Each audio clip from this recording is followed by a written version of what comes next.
Mesdames, Mesdemoiselles, Messieurs, merci de votre fidélité. On est encore là, ne vous inquiétez pas. On a décidé de s'éloigner un peu de la politique, mais on va faire quand même un peu de politique avec un petit jeune qu'on a réussi à choper. Ça fait longtemps qu'on lui court après. Il défraie la chronique depuis quelques semaines. Monsieur Vénitus. C'est bien ça, Monsieur Vénitus? C'est bien ça, bel bonsoir. Vous êtes le président du CDJA. Oui. Alors, on va expliquer à nos chers téléspectateurs ce que ça veut dire CDJA, parce que bon, il y a des acronymes, il y en a partout. Alors, c'est le syndicat des jeunes agriculteurs de Martinique. Voilà, alors les jeunes agriculteurs de Martinique ont secoué le Landerneau il y a quelques semaines à travers votre personne parce que vous n'étiez pas content de la façon dont les services de la CTM en lien avec les fonds européens vous traitaient. Est-ce que c'est réglé? On va dire que pour le moment, c'est réglé. Les choses sont entrées dans l'ordre. Quel était le problème? Le problème était qu'ils nous demandaient à nous de faire leur travail et qu'ils nous mettaient un gros coup de pression. On envoyait un email pour moi le 12. On me demandait en tant que président du syndicat de dire à tous ceux qui ont déposé des dossiers, tous les jeunes agriculteurs qui ont déposé des dossiers. Les dossiers de demande de subvention. De subvention, de CDJA, ils font faire ADER, que le 15 était le dernier délai. Donc, le 12 pour le 15. Voilà. Donc, alors que le 12, c'est un jeudi et le 15, c'est un lundi. Donc, moi, j'ai demandé, je n'ai pas compris, donc j'ai demandé premièrement d'avoir un délai jusqu'au 20. On m'a dit non. Donc, et on m'a expliqué des choses que, voilà. Donc, ouais, qu'est-ce que vous avez expliqué? Qu'ils n'avaient pas suffisamment de personnel, qu'il y avait trop de dossiers, etc., etc. Non, que les gens savaient qu'ils ont déposé un dossier, donc ils devaient rester là à attendre, comme ils ont attendu déjà depuis 3 ans, mais ils doivent rester là à attendre que la CTM se décide. Qu'est-ce qu'on vous a promis? Qu'est-ce qu'on vous a promis pour vous calmer? Parce que vous vous êtes calmé quand même, hein? On ne m'a rien promis. Hein. Moi, mon dossier est dans ceux des autres. Ouais. Il est en train de passer en ce moment comme ceux des autres. Donc, quand voilà, vous dites j'ai déposé un dossier, on me demande d'attendre pour fournir des pièces complémentaires? Non, non, non. C'est-à-dire quand on dépose un dossier aujourd'hui, enfin, on dépose, c'est là, sur la nouvelle enveloppe, ça doit être fait sur une plateforme. Donc, on espère, nous, on va demander, on a déjà demandé, mais on va redemander encore plusieurs fois jusqu'à ce qu'on soit reçu. Qu'on mette un cadre en place, parce qu'un jeune agriculteur, il dépose un dossier jusqu'au jour d'aujourd'hui, il ne reçoit jamais un email, ni un courrier pour dire votre dossier est complet. Donc pendant 3 ans... Il attend. Il attend, et moi... Bon, c'est un peu caricatural, parce que bon, il y a des gens pour lesquels ça fonctionne, il y en a que ça va plus vite, mais le problème, c'est que c'est toujours la même chose. En France, c'est 6 mois. Le plus vite en Martinique, on va dire 1 an et demi, mais c'est déjà trop. Mais c'est à cause de quoi? Je ne peux pas dire. Je ne travaille pas à la CTM, mais vous les fréquentez, un moment, ils nous ont dit qu'il y avait un manque de personnel. Septembre de l'année dernière, ils ont ajouté 3 personnes. Ouais. Je ne sais pas qu'est-ce qu'il en est aujourd'hui. S'il y a 3 personnes de plus, c'est que ça reste comme ça. Alors, vous étiez scandalisé aussi parce que vous avez appris que sur l'ancien programme, à l'époque, on appelait ça les programmes opérationnels. Enfin bon, l'enveloppe des fonds européens, vous avez appris qu'il y avait pour le FEADER de l'argent qui allait repartir. Oui. Ça vous a scandalisé ou pas? Ben oui, parce que tous les dossiers ont été limités sans notre consentement à 150 000 euros. En clair, vous ne pouviez pas demander plus de 150 000 euros de subvention. Voilà. Alors, quand vous avez besoin des outils tout de suite, ce n'était pas leur problème. On est limité à 150 000, il n'y a pas de cas par cas. Et vous savez combien est reparti? Alors, je ne sais pas, mais je sais que d'après ce que j'ai entendu, il y a plusieurs dizaines de millions. Il y a plusieurs dizaines de millions qui sont repartis. Donc, on appelle ça du dégagement d'office. Mais ça, en fait, ce n'est pas bon pour l'agriculture du tout, parce que quand vous demandez des fonds, on vous attribue, et que vous remettez une partie des fonds, qu'après ça, la prochaine enveloppe, vous dites que bon, j'ai besoin de sous, mais je veux plus que ce que j'ai demandé alors que vous avez remis dedans, on va vous dire, ouais, mais... C'est quoi le problème? Vous n'avez pas tout mangé et vous demandez plus. Mais derrière tout ça, est-ce que ce n'est pas aussi le signe que finalement l'agriculture, ce n'est pas un secteur de croissance très forte? Parce que théoriquement, on devrait manger toute l'enveloppe. Oui. Normalement, si les choses se faisaient comme elles devaient être faites, si la CTM nous soutenait correctement, s'ils faisaient le préfinancement que nous, jeunes agriculteurs, on demande depuis plus de 4 ans, s'il le faisait comme ça se fait dans des régions en France totalement, on aurait beaucoup plus de jeunes qui sont en train à vouloir entrer dans l'agriculture, mais pas des jeunes qui sortent de l'école et puis on leur dit, bon, tu sais, tu vas sortir là, tu veux t'installer, tu devrais déjà avoir de l'argent de côté avant même que tu sortes de l'école parce qu'il te faudra commencer par un crédit. Et donc, vous dites, c'est la faute de la CTM. Est-ce que ce n'est pas un peu caricatural de mettre tout sur le dos de la CTM? Je ne mets pas tout sur le dos de la CTM. Mais celui qui peut faire le préfinancement, c'est la CTM. Et du fait qu'ils refusent de le faire, aujourd'hui, la nouvelle enveloppe, ils ont dit qu'ils le font à 50%. Qu'est-ce que vous appelez le préfinancement? En Martinique, on dit un truc. Ça qui est un bout d'oritan. Ça qui est un bout d'aboule, c'est pas tao. Donc moi, je fonctionne comme ça. Tant que je n'ai pas vu l'autre enveloppe s'ouvrir, parce qu'il faut comprendre que toutes les autres enveloppes avant, c'était des solutions. Hein. Même celle qu'on dit là, qui était totalement insuffisante, c'était une solution à l'époque. Donc, on va refaire la même chose. Donc, je ne vais pas... Alors là, le montant global de la nouvelle enveloppe a baissé. Ça, c'était inévitable. Mais vous dites, désormais, on a l'engagement venant de la CTM qu'on va préfinancer les fonds européens. 50%. Alors, expliquez aux gens qui nous écoutent, parce qu'il y a des jeunes agriculteurs qui vont vous écouter, ou des futurs agriculteurs, c'est quoi le système? Vous avez besoin d'acheter une machine et vous vous dites la solution, c'est de faire financer cette machine par des fonds européens. Alors, racontez-nous très rapidement comment ça fonctionne. Alors, ce n'est pas qu'une machine, c'est qu'on a un projet d'installation. On veut s'installer dans l'agriculture, on a un projet d'élevage ou de maraîcher, peu importe. Donc, il y a tout un ensemble de choses qui vont entrer dedans. Votre projet global fait tant, il y a 80% qui est pris en charge par les fonds FEADER. Alors, quand vous dites tant, allons donner aux gens une idée, parce qu'ils pensent que c'est des millions d'euros quand un jeune d'agriculteur s'installe. On est plutôt dans la centaine de milliers, quoi. Alors moi, je me suis installé sur 2 hectares 600. Sur 2 hectares 600. Pour un projet de quel montant?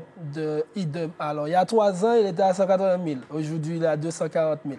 Eh bien, tout augmente, c'est bien ça? Oui, tout augmente en 3 ans. Mais alors, sur les 180 000 de départ, il y a 80% de cette somme qui peut être prise en charge par des fonds européens. Voilà. Mais pour ceux qui s'imaginent qu'on va vous faire un chèque de fonds européens, ce n'est pas ça. Non, alors, dites-leur comment ça fonctionne. Non, c'est-à-dire qu'on ne vous donne pas d'argent. Vous êtes jeune agriculteur, vous avez la DJA. La DJA est censée être une indemnité.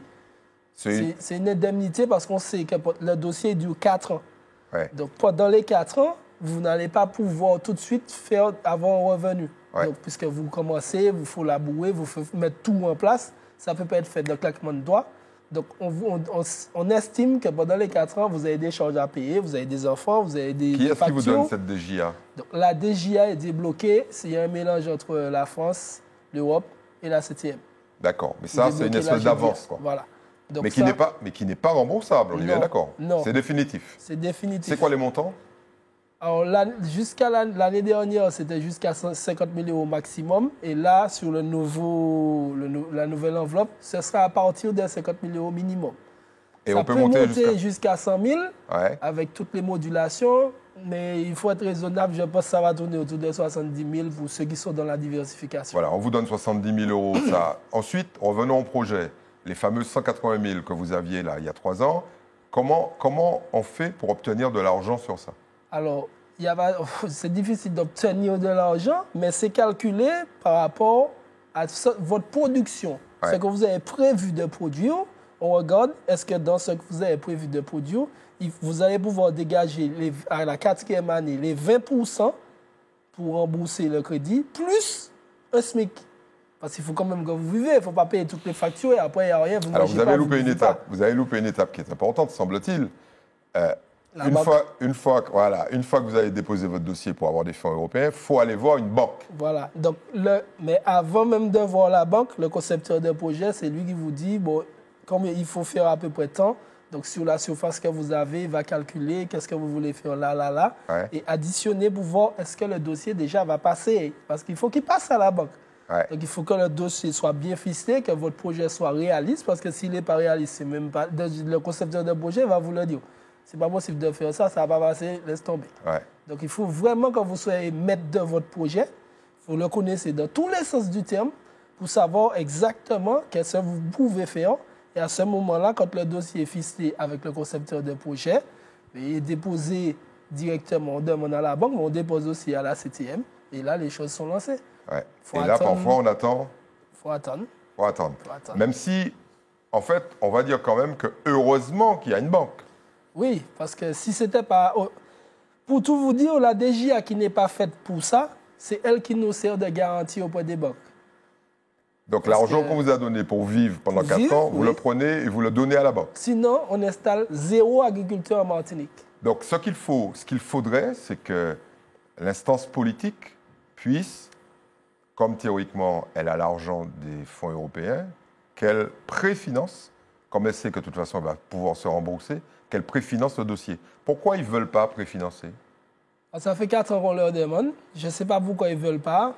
Donc, ça se fait dans d'autres régions en France. Ouais. Donc, il n'y a pas de raison qu'ils ne le fassent pas ici. Donc, surtout qu'on sait qu'il y a de moins en moins de jeunes qui sont intéressés justement par l'agriculture. Parce que vous commencez, vous sortez de l'école, je vous ai dit, vous prenez un code direct. C'est ça que ça veut dire. Ouais. Donc, vous endettez tout de suite. Voilà. Ouais. Nous, jeunes agriculteurs, au syndicat, on s'est battus avec la seule banque qui le fait en Martinique et qui le fait en France aussi. C'est le Crédit Agricole. Voilà, pour ne pas la citer. Et on a des arrangements avec elle. Comme ça se fait, comme les JA se sont battus aussi au national. Donc, on le fait.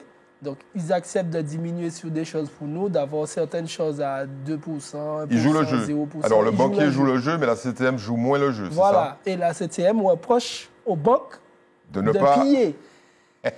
Alors que si ce n'était pas les banques, parce que la DGA, ils ne prennent pas tout, ils prennent un pourcentage dedans pour vous laisser vivre quand même.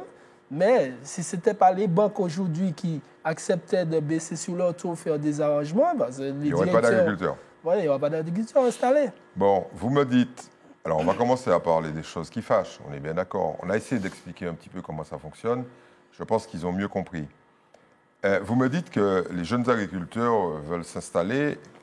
Qu'est-ce que vous pensez des jeunes agriculteurs qui ont hérité, parce que ça existe, hein, oui, de leurs parents, et qui préfèrent donner à des personnes qui viennent de l'extérieur de la Martinique à gérer leurs terres, et puis de temps en temps à passer récupérer, entre guillemets, les loyers. Qu'est-ce que vous pensez de ça? Alors, le loyer pour un terre agricole, c'est une fois par an. Hein. C'est pas tous les mois. Non, mais je dis loyer, mais entre guillemets, ils passent récupérer le produit de l'agriculteur qui est sur leur terre. Alors qu'ils se déclarent agriculteurs. Tout le monde n'a pas la fibre de l'agriculture. Ouais. J'ai un frère, on est deux. Donc, ouais. J'ai un frère, il aime les animaux, il aime voilà, mais il n'a pas la fibre de l'agriculture comme moi. Il travaille d'autres choses. Ne prenons pas votre exemple, parce que là, on m'a cité quand même une dizaine de jeunes. Ah, mais il y en a plus en Martinique. Qui disent, alors disons les choses, hein, ils donnent ça à des personnes d'origine haïtienne qui cultivent leurs terres, leur donnent une partie de la récolte pour, comme on va dire, loyer. Oui. On est mal parti ou c'est tout à fait normal? C'est pas normal. C'est pas normal parce que ce qu'il faut savoir dedans, alors moi, j'ai rien contre les Haïtiens qui sont déclarés, ouais, qui respectent le sol martiniquais. Je précise, hein, qui respectent le sol martiniquais, donc qui travaillent avec les produits autorisés en France, donc en Martinique, et qui ont des pratiques, on va dire, légales. Mais ça, c'est pas tout le temps le cas. Mais c'est pas le cas du tout. Je ne vais pas donner de chiffres ou ne pas trop faire peur aux gens. On nous a parlé de la laitue, on nous a parlé des choux paumés, en fait, du maraîcher surtout. Il y a une organisation parallèle, ouais, des coopératives qui, elles, livrent aux supermarchés, les autres boutiques, restaurants, tout ça. Il y a une production parallèle qui, elle, est vendue, pas dans tous les ronds-points, parce qu'il y a aussi des ronds-points où ce sont des agriculteurs qui sont installés là. Mais je sais qu'il y a une organisation bien ficelée. Et sur la route. Sur la route, qui récolte partout et qui va livrer tous les points de vote. Et on n'est pas du tout sûr de la qualité de ces produits en matière de respect, on va dire, de la réglementation sur les pesticides, par exemple. Oui.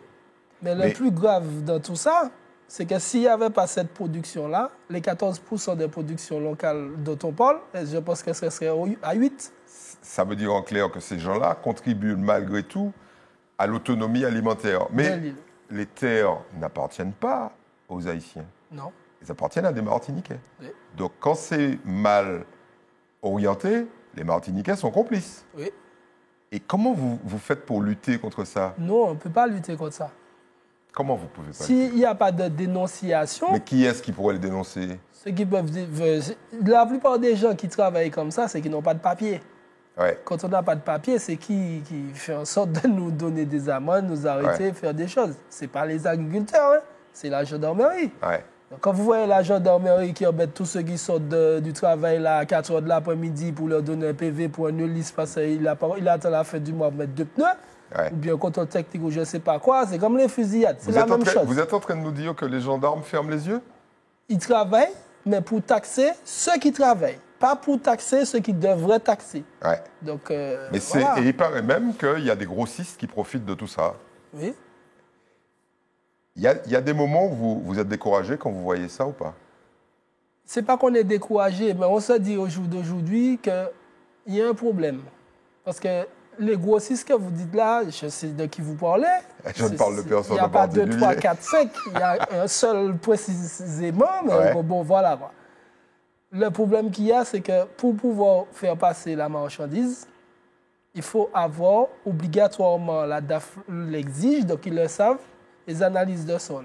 Un certificat d'analyse de sol. Alors, il paraît qu'il y a des gens qui prennent des certificats pour des choses qui existent vraiment et qui font passer d'autres produits avec ces certificats. C'est vrai ou pas? Oui. Ou bien pour une analyse de sol pour un terrain, il faut passer pour 2 terrains. 2 terrains. 2 ou 3. Enfin... Mais il y a des moments où, je me mets à votre place, vous ne pouvez pas être optimiste. Parce que ça augmente en fait, hein. C'est pas un truc qui disparaît. Oui. Il y en a de plus en plus. Alors ça, c'est le rôle de la DAF, de passer contrôler. Et alors? Donc là, je ne sais pas, il faut leur poser la question. Il paraît qu'ils envoient des drones. Il paraît qu'ils envoient des drones sur un certain nombre d'exploitations. Je pense que s'ils envoyaient les drones en Martinique, ils auraient vu beaucoup de choses qu'ils ne devraient pas voir. Et la production aurait baissé. Voilà. Donc, Bon, autre truc bizarre, il semblerait que les importations clandestines, ça aussi, ça fait florès. Du côté du Prêcheur, du côté du Nord-Atlantique, ça vient de la Dominique, semble-t-il.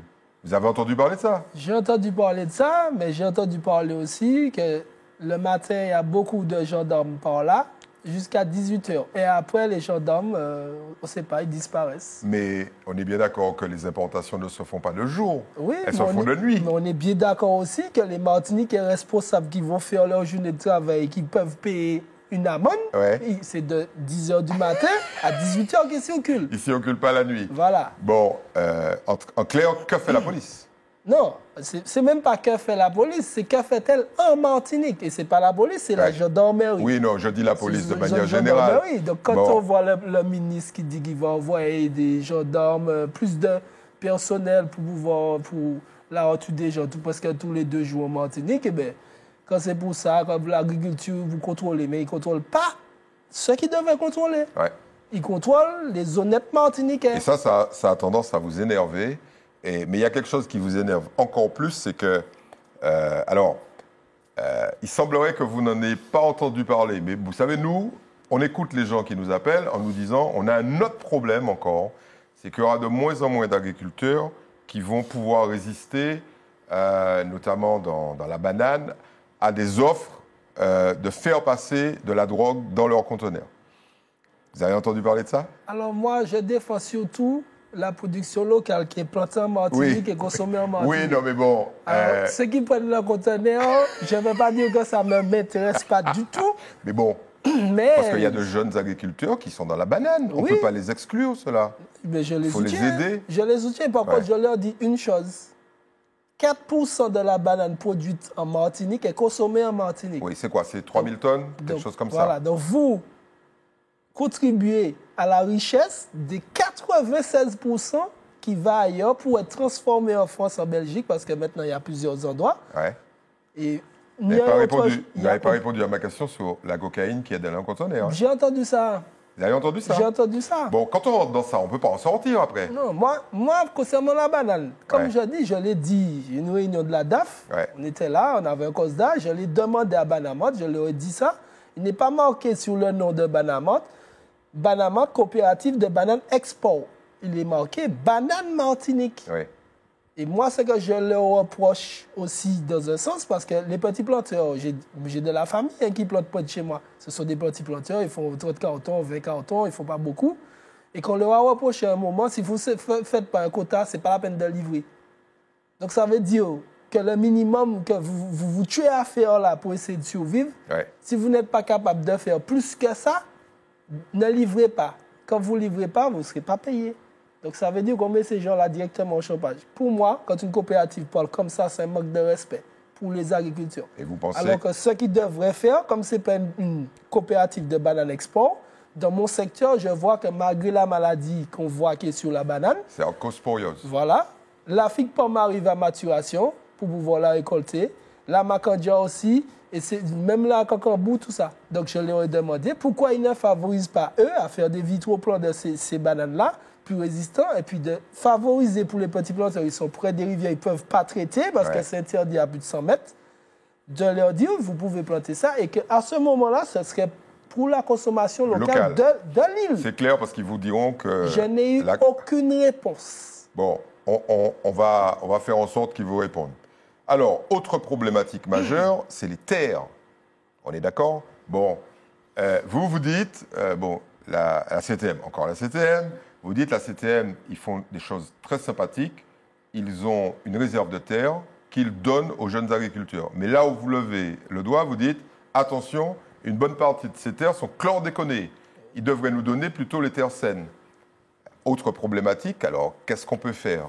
À part faire un coucou à Letchimy en lui disant, Serge, donne-leur plutôt des terres saines, qu'est-ce qu'on peut faire? Parce qu'il faut bien qu'ils en fassent quelque chose, ces terres chlordéconnées. Alors, je ne sais pas si vous êtes au courant, il y a de grandes tables à la CTM où est-ce qu'on peut mettre tous les acteurs, pas les acteurs qu'on veut, les vrais acteurs du monde agricole assis et définir une politique agricole réelle et constructive pour l'avenir alimentaire de la Martinique. On attend toujours. Je vous donne un exemple. Je ne sais pas si vous avez vu ça. Dans la semaine, il y a eu le réseau Bior. Ouais. On n'était pas invités. Le réseau Bior, c'est quoi? Là, ils étaient sur une phase de transformation du fruit à pain. Tous les jeunes agriculteurs, même moi, je vous fais une confidence, moi, je m'installe là en élevage. Mais le but, c'est de bientôt de faire la boucherie à la ferme. Donc, ça s'appelle la transformation. Tous les agriculteurs, les jeunes agriculteurs aujourd'hui font de la transformation. Ouais. Pourquoi nous n'étions pas invités pour pouvoir présenter par la suite ce projet-là, qui est porté par le PAM, aux jeunes agriculteurs? Et pourtant, vous avez quelqu'un qui vous représente et dont vous avez favorisé l'élection, c'est José Maurice. Alors, José Maurice est très proche de Serge Letchimy. Il travaille main dans la main avec la CTM. Il aurait pu faire en sorte que vous soyez invité. Alors, je vais vous donner une information que vous n'avez pas. Jeune agriculteur était sur toutes les listes de Martinique. On était représentés. Vous avez soutenu tout le monde. Officiellement, on était avec la liste ensemble de José Maurice. Ouais. D'accord? Et officieusement, vous étiez avec l'OPAM, c'est ça? Voilà. Officieusement. Non, pas officieusement. Vous avez joué sur tous les tableaux. Mais tout le monde le savait. Ouais. Nous, on se bat pour l'agriculture. Contrairement à ce qui existe depuis des décennies, quand une chambre d'agriculture, on va aux élections, c'est comme les élections, vous allez voir, là, le manger gauche, on va commencer bientôt. C'est la même chose. Vous parlez des élections municipales? Oui, municipales, CTM, c'est la même chose. Ouais. On ne se bat pas. Un truc très simple, hein.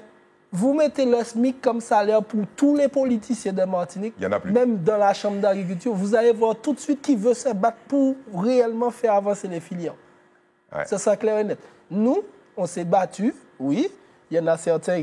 Moi, j'oblige rien du tout. Je dis qui a des préférences dans quel syndicat. Vous voulez dans Donc quelle vous avez liste laissé vos collègues aller là où ils voulaient. Moi, je leur ai dit, ce qui compte, c'est que la voix des jeunes agriculteurs soit représentée dans quelle que soit la liste qui sera au bureau de la Chambre d'agriculture. Et vous, semble-t-il que vous avez joué sur le bon cheval? Moi, je suis resté président du syndicat. Je n'ai pris aucun parti. Oui, mais je me suis battu. Hein. Est-ce que vous Même avec les membres de la liste de José Maurice. Bon, on ne va jamais avouer ça, mais moi, je vous le dis clairement, parce qu'ils parlaient de renouvellement, mais eux avaient décidé de choisir leur candidat. Et vous n'étiez pas d'accord? Mais un syndicat, normalement, quand il a ces syndicats, vous dites, bon, il y a une élection là, alors qui veut aller sur cette liste-là, qui veut aller sur cette liste-là, par rapport aux affinités. Alors, il y a telle personne qui vous dit, oui, moi, OK, là, j'ai plus d'affinités par là, voilà. Donc, nous, on a eu 4 personnes, on s'est dit, bon, les 4 vont là. Ouais. Sauf qu'il y a 2 autres personnes qu'eux, ils avaient choisi et que ce n'était pas nous. Quand on est venu, on a dit, on a 4 candidats, ils ont dit, non, c'est bon, on en est à 2. Donc j'ai dû me battre pour dire, non, vous ne pouvez pas choisir pour nous, c'est nous qui choisissons. Ouais. Donc c'est toujours la même chose, les petits compères, les choses comme ça, parce que si vous vous renseignez bien, vous allez comprendre pourquoi je dis ça. Non, mais vous inquiétez pas, j'ai l'info. Vous êtes au bureau? Moi, je ne suis pas au bureau, mais les jeunes agriculteurs sont représentés au bureau. Donc vous allez surveiller ça de très près. On a quelques minutes encore. C'est quoi cette histoire de blocage, d'inefficacité de la SAFER? Alors, le problème de la SAFER, ça commence déjà par la France, parce que c'est un organisme qui appartient à la France. Ouais. Et la c'est France l'État. Oui, l'État a divisé par 2 ses financements. Donc derrière ça, ils font des appels d'offres, ils font des choses à la CTM pour pouvoir justement gérer les terres, mettre les terres de la CTM, la banque de terre à disposition de ceux qui veulent louer les agriculteurs, tout ça. Sauf que la CTM, eux, leur devait un moment presque 500 000 €. Stop. On va revenir sur ça dans la deuxième partie de cette émission. On a déjà bien égratigné pas mal le monde. On va continuer, mais bon, vous êtes là pour parler non pas la langue de bois, mais la langue de la vérité. Et nous vous disons, ne quittez pas et revenez parce que ça va être intéressant. À tout de suite. On a quelqu'un qui ne parle pas la langue de bois avec nous et qui concerne l'agriculture. Donc, attachez vos ceintures, on va décoller. Dans 2 minutes, on revient sur la SAFER. Alors, vous dites, la SAFER a une difficulté financière considérable depuis plusieurs années. Je crois qu'ils étaient proches d'ailleurs de la cessation de paiement. Situation de cessation de paiement, et vous dites, vous pointez du doigt à nouveau la CTM. Vous n'allez pas vous faire des potes à la CTM. Hein? Alors, l'État et la CTM. Ah, il ne faut pas oublier l'État. Oui, parce que quand vous devez 500 000 € quand même, et vous savez que l'organiser déjà en difficulté, c'est la police des terres, hein, on ne va pas se mentir, c'est leur travail, que vous ne leur donnez pas la possibilité de faire leur travail, qu'eux ont dit à diminuer leur personnel, ils font quoi après? Mettre la clé sous la porte? Donc, c'est pas normal. Alors, cette fameuse police des terres, elle a du mal à faire la police parce qu'on nous signale, en particulier, qu'il y a beaucoup d'agriculteurs qui se sont dit, bon, bref, finalement, je ne suis pas si mal que ça, je vais construire ma maison sur les terres qu'on m'a louées. Alors oui. Il y en a qui ont profité, qui ont fait des choses, et puis qui, aujourd'hui, lorsqu'il faut mettre les maisons en règle, tout ça, ils se retrouvent dans la merde. Ouais. Mais c'est de leur faute, parce qu'on sait tous, quand tu loues un terrain, tu ne peux pas faire ta maison dessus. Il y en a qui sont sur les terrains de la CTM aussi, et qui sont comme ça. Hein. Ouais. Il y en a qui sont là même depuis que c'était la région. Donc c'est pour dire depuis que ça dure. Sauf que, en fin de compte, la SAFER n'a pas habilitation, il n'a pas les moyens non plus de passer vérifier chaque terre agricole. C'est bien ce que je vous disais. Mais, alors, il y a un deuxième problème sur la SAFER, c'est que il y a un certain nombre de terres qui sont en friche et le laisser-aller global, collectif, on va dire, a pour conséquence que ces terres deviennent des forêts. Et une fois qu'elles sont devenues des forêts, c'est là qu'on a l'ONF qui débarque et qui dit on ne défriche pas, on laisse ces terres comme ça. Ce n'est pas tout à fait ça. C'est-à-dire que l'ONF vient, pour pouvoir défricher à ce moment-là, il faut faire une demande de défrichement. Alors vous faites un dossier, il y a beaucoup de pages dedans. Je l'ai fait, il doit y avoir une trentaine, surtout sur le plan, parce qu'il faut passer par la DEAL. Vous avez différentes topographies du terrain, ils regardent les marques qui autour. Enfin, il y a beaucoup de choses qui sont analysées pour voir sur la pollution et les risques que ça va amener pour l'écosystème. C'est une bonne chose, parce qu'ils regardent aussi les variétés d'arbres qu'on a. Est-ce que ce sont des arbres rares? Est-ce que voilà, l'inclinaison des plantes pendant la pluie, est-ce qu'il y a des écoulements d'eau? Parce que sur chez tout pied bois, la terre est partie. Ouais. Donc ça, c'est une réalité, on va dire. Donc ils essaient de protéger. Par contre, ce qui n'était pas bien et que j'ai dénoncé il y a des années de ça depuis l'ancien DAF et que le nouveau, justement, l'a entendu et il l'a fait sauter, c'est l'amende qu'on donnait. Alors, on m'a dit que ce n'est pas une amende, hein, c'est une taxe, voilà. Mais pour moi, c'était considéré comme une amende. C'était combien? Parce que, je vous donne mon exemple encore une fois, sur 4 hectares 200 de terrain, on m'a autorisé 2 hectares 800, 21 000 € à payer dans l'année, les travaux à faire dans l'année. Alors, pour défricher? Oui. Est-ce que vous pensez qu'un agriculteur a 21 000 € couché là et qu'il a les moyens de faire les... Il faut payer les 21 000 € et payer quelqu'un pour faire les travaux dans l'année. Ouais. C'est pas possible. Tout ça, ça remet sur la table la responsabilité de la Chambre d'agriculture. que ce sont des élus, ce sont des agriculteurs. Et vous dites, ben nous, on a déjà des problèmes avec la Chambre d'agriculture. On vient d'arriver, ils viennent d'arriver, et hop, on a des problèmes. Lesquels? Ben, quand vous prenez les anciens qui étaient déjà là et vous les laissez là, il y a les nouveaux qui arrivent, ben, le bureau est scindé en deux. C'est pas possible. Il y a le petit compère et il y a les nouveaux qui viennent d'arriver et que vous voyez des choses qui se font et que vous n'êtes pas au courant. Quand vous dites des choses qui se font, vous pouvez nous en dire davantage? Mais ils font leur travail et puis vous entendez dire qu'ils ont fait ça, ils ont créé une association, ils ont fait ci pour partir là-bas pour le salon de l'agriculture et que vous n'êtes pas trop au courant. Vous demandez, on vous donne 2-3 informations sans plus. Parce que cette histoire de salon de l'agriculture, alors vous êtes content puisque la Martinique va être représentée officiellement par un éleveur et la vache brahmane. C'est plutôt une bonne chose ou pas?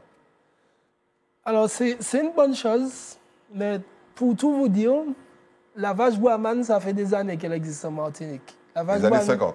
Oui, voilà, ça fait des années. C'est le 4x4 martiniquais. Ouais. Alors, on l'a beaucoup décrié parce que, bon, le boucher disait qu'elle a des gros os, elle ne fait pas beaucoup de viande. Donc, il y a eu une vague à un moment, j'étais dans l'élevage justement à cette période-là, et il y a une vague d'Européens qui sont arrivés en Martinique. Des étalons pour faire du croisement industriel pour avoir plus de viande. Quand vous dites des Européens, c'est des blonds, des charolais, des Limousins, c'est pas des gens, hein, on est bien d'accord. On parle d'élevage de bovins. Des bovins d'origine européenne. Voilà. Et le souci qu'il y avait, c'était 10 000 € la pièce. Sauf qu'il y en a qui n'ont pas tenu 6 mois. Ouais. Donc, ça fait une perte sèche pour l'éleveur. Et qu'on a remarqué que ceux qui ont tenu, bon, ils sont sensibotiques, donc ils font beaucoup de tiques, et on dépensait beaucoup pour eux.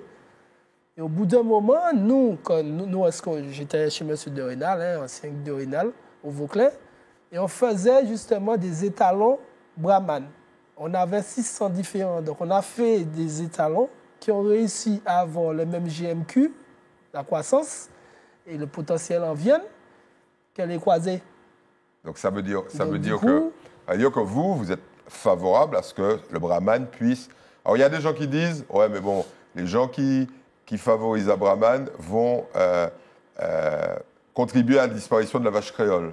Non, vous avez entendu ça? Mais ici, il n'y a presque plus de vache créole, il ne faut pas se mentir. Qui fait de la vache créole, qui a un élevage de vache créole en Martinique? Ça n'existe pas. Peut-être ni on qui peut d'un côté marée, mais tout le monde veut faire un croisé européen parce que ça emmène du poids, ça emmène de la viande, ça, voilà. Et l'avantage qu'on a avec le brahman, c'est qu'on utilise moins de produits phytosanitaires. Histoire d'un puits de soleil, il est habitué à ça, il ne prend pas de coups de chaud. Et on avait réussi, nous, à démontrer avec un pointeur de l'UBB, Xavier Terrine, qui aujourd'hui fait la boucherie, on avait démontré les capacités sur un troupeau de 50 bêtes du sevrage jusqu'à ceux qui portaient à 750 kg à 2,5-3 ans à la boucherie, le potentiel du brahman. Sauf qu'à l'époque, quand on a déposé ce dossier-là à l'UBB, on nous a dit, ouais, OK, mais tout ça là, nous, on est pour l'instant là sous les Européens. Ouais. Et je suis très content aujourd'hui que les choses ont changé et qu'on remette les choses à leur place. Parce qu'on est dans un climat où est-ce qu'on voit qu'il fait de plus en plus chaud et quand il pleut, il y a de plus en plus de pluie aussi. Et ce n'est pas un climat qui est favorable pour les Européens. D'accord. Mais bon, pour aller à cet événement extraordinaire qui va se passer en février 2026, il faut de l'argent. Mais vous êtes à la Chambre d'agriculture, il n'y a pas d'argent. Il n'y a pas d'argent à la Chambre. Donc, il faut s'appuyer sur la CTM, le CMT. C'est eux qui ont de l'argent, non? Et vous pensez que ces gens-là vont les aider vraiment? S'ils veulent mettre la Martinique... Je vous vois sourire, là. Je souris parce que quand on parle du CMT, par exemple, la route du café... Café L'Or. Café L'Or, c'est toujours des trucs purement comme ça, quoi. Alors, on va parler du CMT, mais l'agriculture, il y a du tourisme aussi dedans. Ouais. Il y a de plus en plus de jeunes, d'ailleurs, qui vont vers l'agrotourisme. L'agritourisme, c'est quelque chose, justement... Bon, c'est plus aidé maintenant par le FEADER parce qu'il y a eu beaucoup de profitation de certains. Il y en a qui ont construit des gîtes à l'intérieur de leur plantation. Voilà. Et puis, il n'y avait plus de plantation, il n'y avait que des gîtes. Voilà. Donc, malheureusement, on va dire aujourd'hui, les bons pour les mauvais, ce que les mauvais ont fait. Mais c'est quelque chose qui existe. On va dire que quand tu es agriculteur et tu te permets de faire 2 gîtes et que tu arrives à louer correctement, mais lorsque tu as échoué, comme là, il y a eu les grosses pluies là, tu as échoué ta récolte, ça a été noyé ou bien brûlé par les pluies, tu peux quand même compenser avec, voilà. Bon, c'était ça l'idée à l'époque. Mais ça a été dévoyé, comme beaucoup de choses ont été dévoyées. Revenons à un sujet qui fâche, c'est l'immigration étrangère. Alors là, on l'a abordé, mais sur la partie agriculteurs, producteurs, là, je parle des ouvriers. Alors, très longtemps, les ouvriers haïtiens notamment ont été exploités, parce que moi-même, j'ai vu des choses abominables. Et là, on passe des Haïtiens aux Costa-Ricains. Vous avez entendu parler de ça? Oui, oui. Mais c'est quoi cette histoire encore? Avant de passer aux Costa-Ricains, je ne sais pas si vous vous rappelez, la banane avait fait quelque chose de formidable. Il permettait aux Haïtiens d'avoir un compte en banque pour toucher leur argent et d'avoir une carte provisoire pour travailler. Il les régularisait. D'accord. Ils ont fait quoi avec ces cartes-là? Il paraît qu'ils sont partis. Donc là, on est passé à autre chose, les Costa-Ricains. Et dans le temps, parce qu'il ne faut pas se mentir, l'agriculture demande beaucoup de main-d'œuvre. Au jour d'aujourd'hui, vous êtes en train de me dire que même les Haïtiens ne veulent plus travailler dans la banane? Ils travaillent de moins en moins dans la banane. On m'a dit qu'on les a retrouvés en Europe de l'Est. Ils sont chauffeurs de taxi, ils sont entrepreneurs. En fait, dès qu'ils ont des papiers, enfin, on généralise. Hein. Certains, quand ils ont un papier, ils montent dans un avion et ils partent en Europe. Oui. En Europe ou aux États-Unis. C'est difficile ces temps-ci, les États-Unis. Plutôt en Europe. Mais avant Trump, ils partaient là-bas. Ouais. Donc, du coup, ils faisaient 6 mois ici, le temps de faire de l'argent dans des plantations noires. Puis après... c'est vous qui le dites, hein, les plantations noires. Costa Rica, c'est une nouvelle filière. Eux, ça va apparemment. Hein. $400 au Costa Rica, $400 par mois. Ici, entre 1 600 et 2 000 euros net par mois. Ça allait au début avec les Haïtiens. Avant les Haïtiens, ça allait avec les Saint-Luciens. Donc, comment on peut dire si demain ça va aller? Avec les Costa-Ricains. On peut pas. Oui, mais la leçon qu'on peut tirer de ça, c'est qu'il n'y a pas de Martiniquais dedans. Non. Mais c'est normal, hein? C'est normal. Pourquoi c'est normal? Je vais vous donner un exemple avec l'éducation nationale. Ouais. Le niveau du bac a diminué depuis 10 ans. Quand je regarde les exercices... Comment vous pouvez dire ça? J'ai des enfants. Ouais. Quand j'ai des cousins, cousines. Quand je regarde ce qu'on leur demande au bac, parce que c'est même publié à la télé maintenant, certains examens du bac, quand je regarde ce qu'on leur demande et que ce que moi, on me demandait quand j'ai passé mon bac, mais c'est le jour et la nuit. Mais quel lien il y a entre ça, le niveau dont vous dites qu'il a baissé, et le fait qu'ils ne veulent pas aller dans l'agriculture en tant qu'ouvrier? Je m'excuse pour tous les parents. On rend nos enfants fainéants, les miens y compris. Ça commence dès l'éducation nationale, dès la primaire. Ouais. Donc, on les rend fainéants. Si vous n'avez pas de calculatrice pour calculer dès la primaire au collège, moi, j'ai eu une calculatrice. Quand je suis arrivé au lycée, on m'a dit qu'il faut une calculatrice graphique. Et j'ai fait la première année sans ça. Ouais. Au collège, maintenant, dès la 6e, il faut avoir une calculatrice. Nous, on nous disait qu'il faut apprendre ta table de multiplication par cœur. Ouais. Et ça, vous pensez que ça les oriente vers autre chose de plus facile, de plus cool que...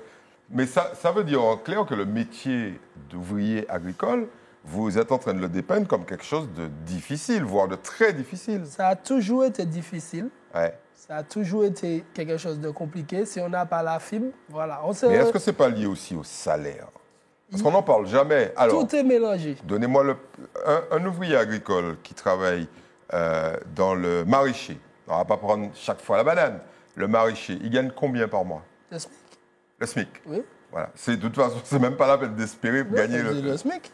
1400 et quelques. C'est le SMIC. Voilà. Il n'y a pas de grade, sauf si vous êtes chef d'exploitation, mais une grosse exploitation, il n'y a pas de grade, voilà. Mais c'est SMIC à la vie éternelle, en fait. Oui.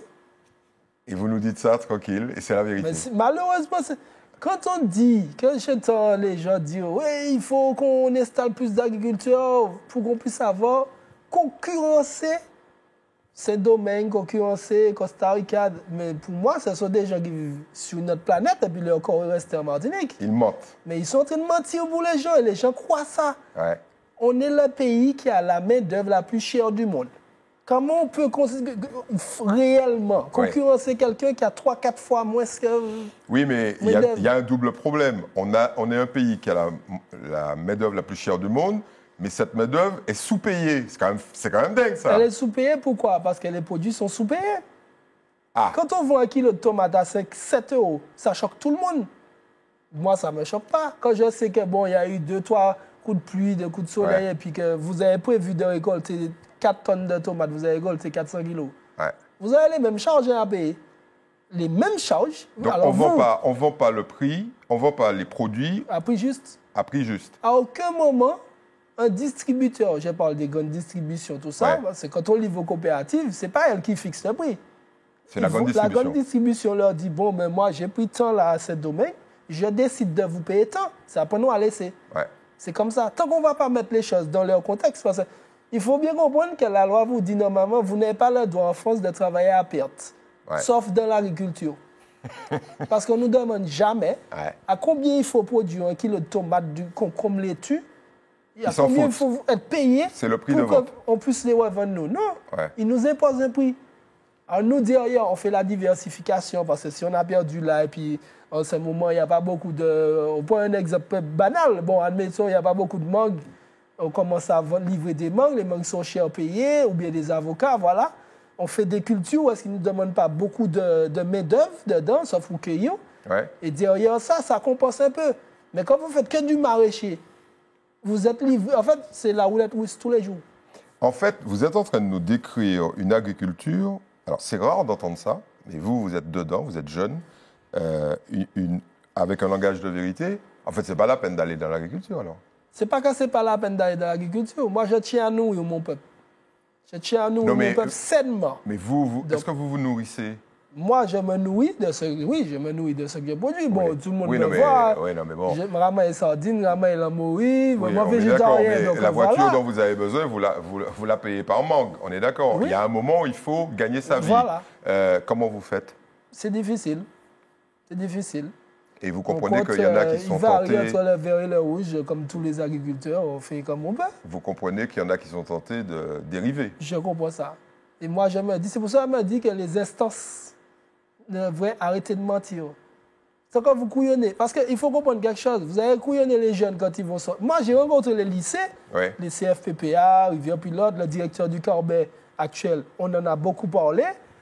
J'ai été au lecteur, j'ai parlé clairement. Et après, vous avez enregistré des démissions. Ils sont partis en courant. C'est pas ça. C'est que eux, ils sont d'accord. Ils l'ont constaté, mais ils ne savent pas comment faire. Je vais vous donner un exemple. Les professeurs d'aujourd'hui étaient les élèves d'hier. Sauf qu'entre-temps, le niveau de formation a diminué. Au jour d'aujourd'hui, vous sortez de l'école là, vous savez planter, mais vous ne savez pas arroser, vous ne savez pas labourer. C'est inimaginable.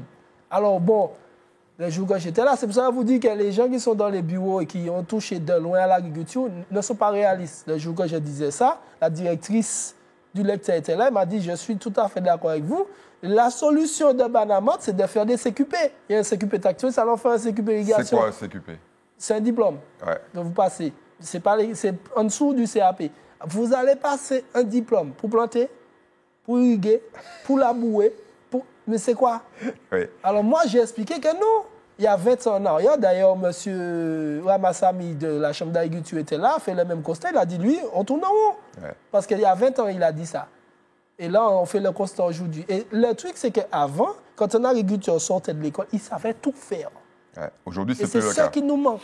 Alors, vous disiez qu'il y a des gens qui vous mentent. Est-ce que les instances de l'État vous mentent sur la qualité, on va dire, des produits importés? Parce qu'il semblerait que les analyses, enfin les contrôles soient aléatoires et que, évidemment, quand on prend un, il y en a 10 qui passent, en particulier sur les fruits et légumes.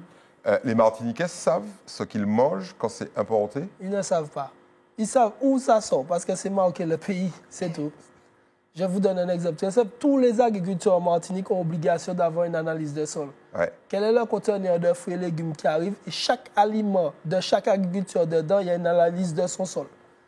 Et ça n'existe pas. Ça n'existe pas. Donc, ce qu'on importe, alors on ne va pas stigmatiser un pays, mais ce qu'on importe, par exemple, de la Caraïbe et d'îles du Nord de la Caraïbe. Même du Pérou, Même du Pérou, c'est pareil. Égypte. Donc, on trouve des produits qui sont notamment totalement interdits à l'utilisation en Europe. Alors, je ne vais pas vous apprendre quelque chose, vous avez dit à ça depuis des années. L'avocat bio du Pérou, Ouais. Au Pérou, en bio, c'est autorisé de mettre du désherbant dans le champ de... Ici en Martinique, notamment du glyphosate. Oui, quand vous êtes en bio, il faut oublier ça. Ouais. Tout ce qui est phytosanitaire, donc la banane bio de la République dominicaine, c'est pareil. Voilà. Bon, mais comment on fait? Alors, parce que, évidemment, l'impact, c'est que ça concurrence directement des productions locales. Oui. Et puis, derrière, ça continue à empoisonner la population martiniquaise. Donc, il y a des gens qui sont super remontés sur le fait qu'il y a eu la chlordécone. Par contre, les tonnes de fruits et légumes qui arrivent ici avec des produits encore plus dangereux que la chlordécone, motus bouche cousue. C'est qui les responsables qui contrôlent? C'est pas nous, les jeunes agriculteurs. Ouais. Bon, je vais encore me faire des ennemis. Mais vous avez, la DAF et dans la cette RS. émission... C'est pas grave, on est là pour ça. Ouais. C'est la DAF et la RS. J'ai posé la question moi-même. Ouais. J'ai dit, quand on est éleveur en Martinique ou bien maraîcher, quand on nous a épinglé une fois, je prends l'exemple de l'élevage souvent parce que j'ai beaucoup travaillé dedans et je continue toujours. Quand on vous a épinglé une fois à l'abattoir, on a pris une carcasse qui a du chlordécone une fois dedans, vous êtes contrôlé pendant 2 ans. Terminé. Toutes vos bêtes seront contrôlées jusqu'à ce qu'ils voient qu'il n'y a plus de bêtes. Mais quand il y a des tomates avec 3 fois plus de glyphosate dedans... C'est aléatoire les contrôles, on m'a répondu. Donc ça veut dire aujourd'hui, ils ont contrôlé un conteneur, 50 peuvent entrer, ils vont contrôler un autre. Mais pendant ce temps, les Martiniquais, les gens mangent ça. Ils mangent ça. Ils mangent ça et ils ne savent pas ce qu'ils mangent. Moi, je pense qu'il faut voir les choses autrement. Si vous voulez que la grande distribution, leurs fournisseurs, puissent se mettre en règle et fournir de la bonne qualité pour nos Martiniquais et que la RS les protège, parce que c'est aussi le rôle de la DAF et la RS, c'est les deux, c'est les organismes de l'État. Il faut faire des contrôles assidus sur tous leurs conteneurs pour qu'à ce moment-là, ils puissent dire à leurs fournisseurs dans les pays là-bas, en Martinique, les règles en France, c'est comme ça il faut cultiver. Donc vous faites comme ça et vous nous envoyez surtout les papiers qui prouvent ça. Le fournisseur ne va pas répondre aux Martiniquais, puisque bon, les Martiniquais, c'est peanuts dans leur production mondiale. Alors les Martiniquais, c'est pas vous et moi, hein? Mais quand c'est GBH qui envoie un email, je pense qu'on l'écoute. Bon, on l'espère. Par exemple, ou bien Leclerc, ou bien voilà. Ouais. Alors. Il y a un autre dossier qui fâche, c'est l'absence de cohésion dans ces fameuses organisations professionnelles, appelons ça les coopératives, dans la diversification. Je crois qu'il y en a 8 ou 10, j'en sais rien, alors que théoriquement, il devrait en avoir une seule. Non. C'est mieux comme ça. C'est mieux qu'il y en ait 8. C'est mieux comme ça. Mais comment vous faites pour vous entendre? À l'époque, vous avez entendu la catastrophe qui s'est passée quand il n'y avait pas beaucoup de coopératives au Lamentin. C'était une catastrophe pour les Martiniquais. C'est là qu'on a commencé à avoir les marchés, ronds-points et tout ça avec des agriculteurs dessus. Vous préférez... C'est pas que je préfère, mais mettre tout au même endroit. Et que, moi, ce qui me dérange, c'est que tout sera là. Et même si c'est un bâtiment, mais il sera géré par la CTM. Alors, on ne parle pas Alors oui, vous faites allusion au fameux marché du type Rungis que Serge Letchimy veut faire. Moi, je ne parle pas de ça. Je parle de l'unité des coopératives. Parce que quand on a des coopératives, prenons un exemple, la Nana, ça c'est vraiment, on va dire, le summum, et qu'on produit quelques centaines de tonnes, on se fait moins bien entendre que si on appartient à une espèce de groupement de filières qui représente des dizaines de milliers de tonnes. Vous voyez ce que je veux dire? Déjà. Vous allez être au courant prochainement, mais ils ont créé justement un groupement avec eux tous dedans. C'est peut-être une annonce, peut-être qu'ils ne voulaient pas encore le dire. Mais c'est intéressant. Oui, mais là, vous parlez d'un regroupement de coopératives ou vous parlez d'une interprofession? Il y a les deux. Il y a les deux. Parce que l'interprofession, ça permet notamment de gérer les fonds européens. Oui. Voilà. Mais là, il y aura les deux normalement. Ça a déjà été fait. C'est comme bon. Et vous pensez que c'est une bonne chose? C'est une très bonne chose. Parce que même ce que je vous disais là, parce que les Martiniquais, ce n'est pas eux qui décident du prix qu'on va leur donner. Peut-être qu'à ce moment-là, il y aura peut-être un levier, un poids pour pouvoir faire changer les choses. Mais il y a une condition, il y a toujours une condition. Il faut que les Martiniquais, eux aussi, fassent un planning de plantation. Ouais. Il faut que vous puissiez dire à la coopérative, bon, il y a les aléas climatiques, ça on ne peut pas faire sans. Mais il faut qu'on puisse dire, j'ai planté là 1000 pieds de concombre, donc je vais récolter telle date. Comme ça, la coopérative, à ce moment-là, va pouvoir faire un programme de formation, de de livraison pour la grande distribution. Je dis la coopérative, mais c'est les coopératives. Et répondre à la demande. Comme ça fait en Suisse. Ouais. Parce qu'en Suisse, ils n'ont pas de problème comme ça en Suisse. Hein. En Suisse, ils ont une frontière. Ce mois-ci, par exemple, ils ont besoin de 20 tonnes, en plus de leur production, ils ont besoin de 20 tonnes de tomates. Il y a 20 tonnes qui rentrent, pas 21 tonnes. Hein. Ouais. Il y a que 20, le reste reste pourri devant la douane. D'ailleurs, l'Espagne et l'Égypte, tout ça, là, ils évitent d'envoyer parce qu'ils savent ça. Alors ici, on n'est pas tout à fait encore suffisamment autonome pour gérer tout ça. Je ne pense pas que ça soit à cause de l'autonomie. Ah, bon, on va voir. En tout cas, dernier truc concernant les coopératives. Les affaires en matière de détournement de fonds publics, de détournement de fonds européens, etc., de gestion des coopératives, évidemment, continuent. Il y a des procès à venir. Mais la façon dont les coopératives ont été gérées, avec tous les excès, vous en dites quoi? Il y a toujours du bon et du mauvais. Oui, mais ça, c'est la réponse langue de bois, ça. Non, ce n'est pas langue de bois. Un président de coopérative qui prend le chéquier de la coopérative et qui paye ses salariés avec. Oui, c'est pas à cause des salariés, c'est le président. Oui, mais comment on peut tolérer ça? Des administrateurs, attendez, des administrateurs qui doivent des millions d'euros à leur coopérative parce qu'on leur a livré des engrais, on leur a livré des intrants, etc., et qui n'ont jamais payé et qui sont encore administrateurs. Un, c'est interdit. Deux, la coopérative, avec une dette comme ça, elle est fermée. Alors, je vous donne un exemple. C'est le même fonctionnement que le syndicat. Ouais. On a un AG chaque année. Là, on a notre AG. Nous, le 20 mardi là, qui vient là, on a notre AG. Ouais. Lors de l'AG, il y a des règlements. Donc, le règlement, il y a des comptes. Il faut faire les comptes de toute l'année. Il faut appliquer. Voilà. Donc, si ce n'est pas vu, ça veut dire quoi? Que les gens qui étaient là n'étaient pas suffisamment attentifs et ont cautionné ça. À ce moment-là... Vous êtes gentil quand vous dites pas suffisamment attentifs alors qu'ils sont eux-mêmes concernés. Je laisse quand même un minimum de doute. Ouais. Mais j'ai envie de vous dire que ces mêmes personnes-là, ils vont aller ailleurs, ils vont faire la même chose après, puis on va aller voir après en politique. Enfin, bref, le même manger cochon. Bon, est-ce qu'il y a quand même une touche d'optimisme dans tout ça? Est-ce qu'il y a des choses qui vous rendent optimiste? Alors moi, ce qui me rend optimiste aujourd'hui, c'est que tout le monde voit l'intérêt de marché local. Le marché local, on fait notre petit marché de temps en temps, presque tous les mois maintenant à Batelière. On essaie de mettre ça en place. C'est compliqué parce qu'il y a des moments où il y a beaucoup de plantations, il y a beaucoup de récoltes, mais il y a des moments où il n'y en a pas. Là, dernièrement, c'était un peu limite. Donc voilà. Et un peu partout en Martinique, il y avait déjà d'autres marchés, mais les gens se réapproprient les marchés. Parce qu'ils ont bien compris que s'ils veulent manger local et s'ils veulent manger des produits sains, qu'il faut aller sur les marchés. 2009 et probablement le Covid sont passés par là. Voilà. OK. Voilà. Monsieur Benitez, merci beaucoup. Merci à vous. Merci de nous avoir offert ce moment de vérité, même si tout le monde ne va pas être d'accord, bien évidemment. Préparez-vous, vous allez revenir. Il n'y a pas de souci, merci, comme vous voulez. Et à très bientôt. Et nous, on vous dit à la semaine prochaine.